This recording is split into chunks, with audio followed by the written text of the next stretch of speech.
छत पर बैठा कबूतर फड़फड़ाया और उड़ चला। आसमान में धीरे धीरे एक बिंदु बनकर गुम हो गया। अब तक का धुंधला आसमान नीला हो गया था और बादलों ने सूरज के लिए एक पर्दा बना दिया था। सूरज की किरणें बादलों को चीरती हुई जमीन को छू रही थीं, जैसे सुई रुई को चीरती है। मैंने खिड़की से हाथ बाहर निकाला। धूप मेरे हाथों को चूम रही थी। बारिश अब थम चुकी थी। मैं मुस्कुराई, खिड़की के पास खड़े होकर उस भीगी हुई प्रकृति की खूबसूरती को निहारते हुए। तभी मोबाइल की वाइब्रेशन ने मुझे ख्यालों से बाहर निकाला। स्क्रीन पर एक मैसेज चमक रहा था। मैसेज खोला। हेलो विष्णु, तुमने पूछा था कि क्या मैं कैफे आ पाऊंगी या नहीं। हाँ, मैं आ सकती हूँ। कोष्ठक मनवी। मैं खुशी से उछल पड़ी और हवा में कुछ मुक्के मार दिए, एक्साइटमेंट में। घड़ी देखी, 10 बजने में 9 मिनट बाकी थे। अभी टाइम है, मैंने सोचा और बिस्तर पर बैठ गई। खुली खिड़की से ठंडी हवा मेरे गालों को सहला रही थी। मैंने मैसेज फिर से पढ़ा, बार बार, जैसे यकीन नहीं हो रहा हो। फिर मुस्कुरा दी। एक बार और ऊपर स्क्रॉल किया और हमारी पूरी चैट पढ़ने लगी। इतनी बार पढ़ा था कि अब तो मुझे सब याद था। मैंने खुद से ही कहना शुरू किया, तो सुनो, ये सब कैसे शुरू हुआ। एक प्यारा लड़का और एक लड़की टकरा गए थे आपस में। लड़की जल्दी में थी और लड़का माफ़ी मांगना चाहता था। वो लड़की के पीछे गया, लेकिन जहाँ वो गई थी वहाँ लड़कों को जाने की इजाज़त नहीं थी। मैं हंसी मन में। वो भी वापस चला गया, लेकिन चालाक था लड़का। उसने लड़की की किताब पर उसका नाम पढ़ लिया था, सर्च किया और आखिरकार माफ़ी मांग ही ली।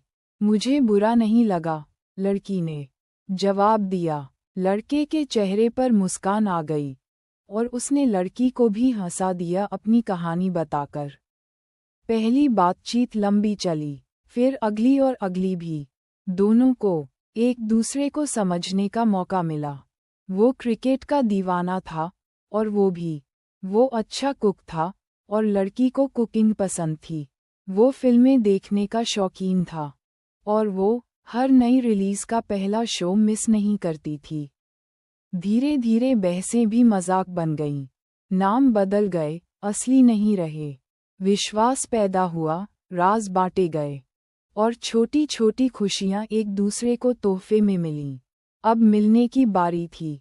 लड़की थोड़ी झिझक रही थी, लेकिन लड़का जादूगर था। मीठी बातों और प्यारी तारीफों से उसने लड़की को मना ही लिया।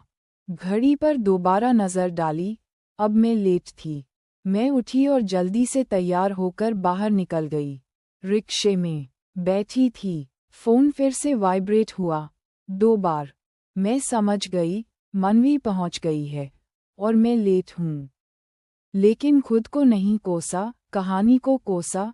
सारी गलती इस लव स्टोरी की है। मैं मन ही मन हंसी।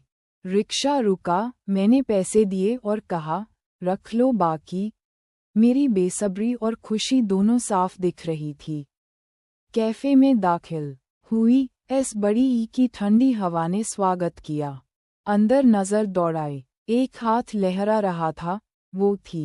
मैं धीरे धीरे रास्ता बनाते हुए टेबल की ओर बढ़ी। कोने में बैठी थी, लाल टॉप, नीली जीन्स में। उसके बाल खुले थे, कंधों तक आते ब्राउन स्ट्रिक्स। आज चश्मा नहीं था, लेंस पहन रखे थे। ये बाद में ध्यान गया।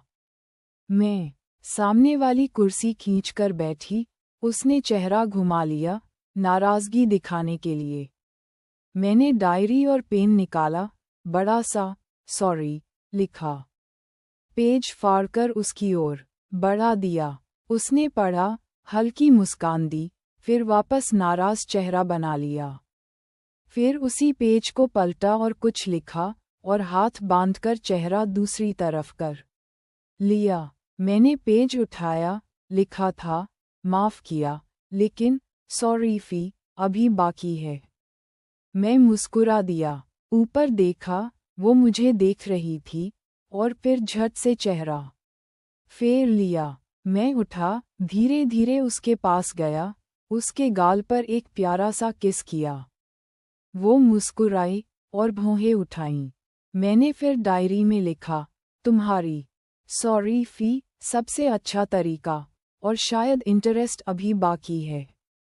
उसने पढ़ा और प्यारी सी मुस्कान के साथ मुझे हल्के से कंधे पर मारा।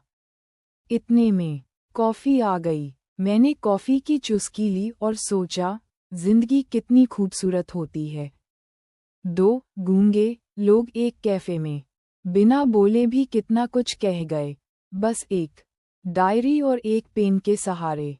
मेरी सोच टूट गई जब वो फ्रूटी खुशबू के साथ वापस आए। हाथ में थी दिल शक्ल की कुकीज़ की प्लेट। मैं मुस्कुराई और सोचा, इन दिल की शक्ल वाली कुकीज़ को तोड़ दूंगी, लेकिन कभी उसका दिल नहीं, और कुकी का एक टुकड़ा मुंह में रख लिया। कभी कभी बिना बोले सबसे ज्यादा कहा जाता है।